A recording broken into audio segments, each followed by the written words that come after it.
最近美中贸易战升级，作为一个中国公民，正告特朗普，权力是公器，不是你一家的东西。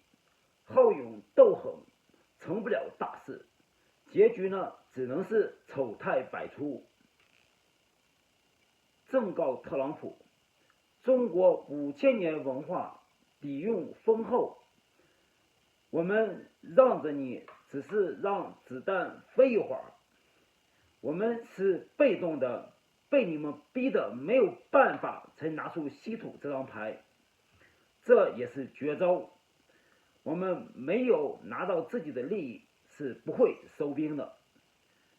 回顾贸易战，从一开始就是你特朗普挑起来的，制裁没完没了，你们美国人发钱不干活，这样欺负人，我们中国人是不答应的，必须的反击。贸易战发展的极端就是台湾问题，如果我们武力收复台湾，你们美元体系立马崩溃，这也可能是发展到事情最后所要发生的事情。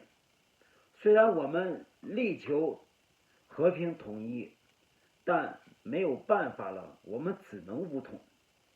这是你特朗普想看到的事情吗？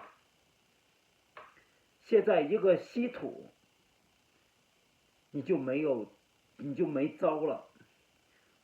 这些天呢，你们美国的财长拜森特每天在媒体上造谣，我们商务部副部长李成钢不好打交道，或者是你们美国如何无辜等等之类的话，愚弄着全世界的人。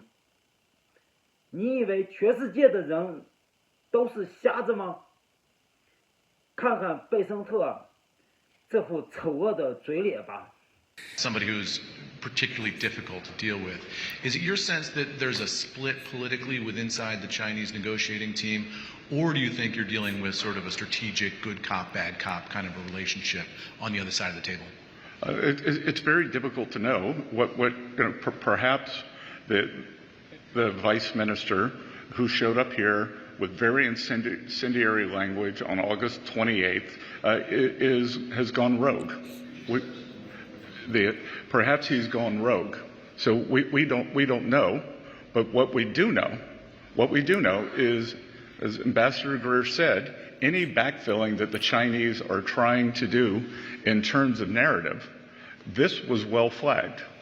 This individual was very disrespectful, and I'll tell you that we've had 4 rounds of talks, Geneva, London, Stockholm, and Madrid, and both sides approached them with great respect, and this individual did not.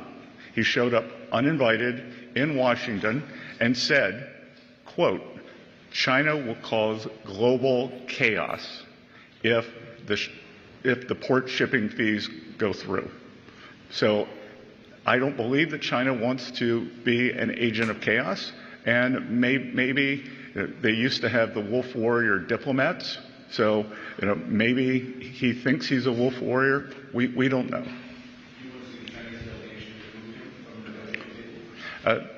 That's up to them. Thank you. The president has said, we want to help China, not hurt it. If some in the Chinese government want to slow down the global economy through disappointing actions and through economic coercion, the Chinese economy will be hurt the most. And make no mistake, this is China versus the world. They have put these unacceptable export controls on the entire world. China is a command and control economy, and we and our allies will neither be commanded nor controlled. They are a state economy, and we are not going to let a group of bureaucrats in Beijing try to manage the global supply chains.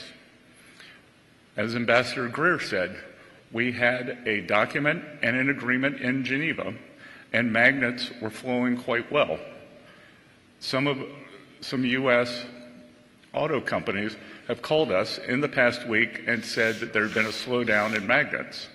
So when we asked the Chinese about this, they said, oh, it probably had something to do with the holiday. Had something to do with the holiday.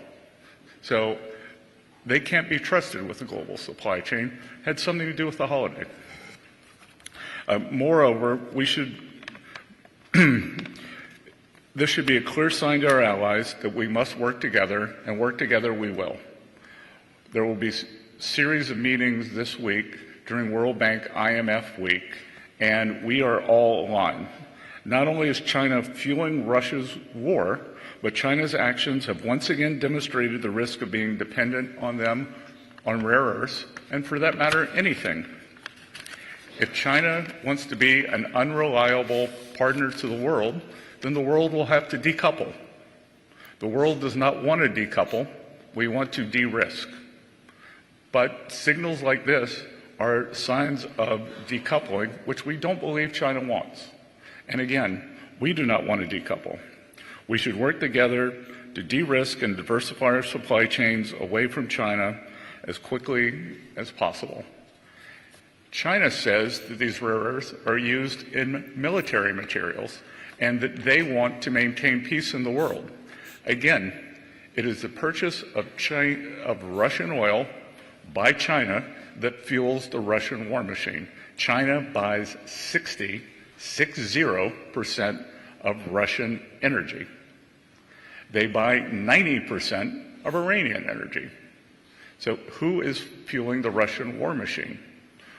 We will be producing photos soon, supplied to us by the Ukrainian government, that shows Chinese parts comprise substantial amounts of Ukrainian drones. So President Trump is the leader of peace. We should work together to de-risk and diversify. China's highly provocative move comes after we've made significant efforts to de-escalate tensions. While there are substantial actions we could take, we'd rather not. I believe China is open to discussion, and I am optimistic that this can be de-escalated. Ultimately, we are confident in the strong relationship between President Trump and President Xi. We've had substantial communication with the Chinese over the past few days, and we believe that there will be more forthcoming this week